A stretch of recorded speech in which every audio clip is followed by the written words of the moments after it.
সারাদিনের ব্যস্ততার পর ঠিক করলাম আজকের সন্ধ্যাটা কাটাবো একটু অন্যভাবে।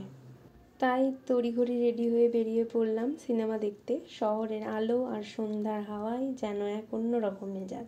পৌঁছে গেলাম সিনেমা হলে। আমি, আমার বর, আমার শ্বশুরমশাই, শাশুড়ি মা, আমরা পৌঁছে গেলাম সিনেমা হলে। কাটা পোস্টারের সামনে দাঁড়িয়ে ছোট্ট একটা ছবি, এগুলো না করলে যেন মজাই জমে না।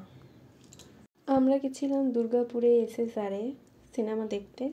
বেরোনোর সময় আলো ঝলমলে রাস্তা, হাসি আড্ডা সব মিলিয়ে একদম পারফেক্ট ইভিনিং।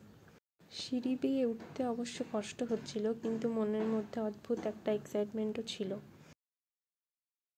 এইদিকে আমার বর ফটো তুলতে ব্যস্ত আর আমি ভিডিও করতে ব্যস্ত।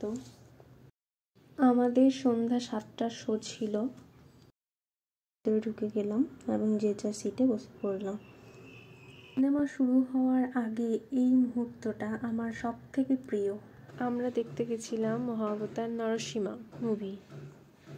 স্টার্টিংয়ে কিছু সিন আমি নিইনি, মিডিল থেকে আমি কিছু সিন অসাধারণ একটা মুভি, দারুণ, খুবই সুন্দর। আজকের সন্ধ্যা, আজকের এই আউটিং মনটা একেবারে ফ্রেশ করে দিল। এমন ছোট ছোট মুহূর্তে আসলে অনেক। মুভি শেষ করে আমরা বেরিয়ে একটা করে এগরোল খেলাম, তারপর বাড়ি ফিরে এলাম।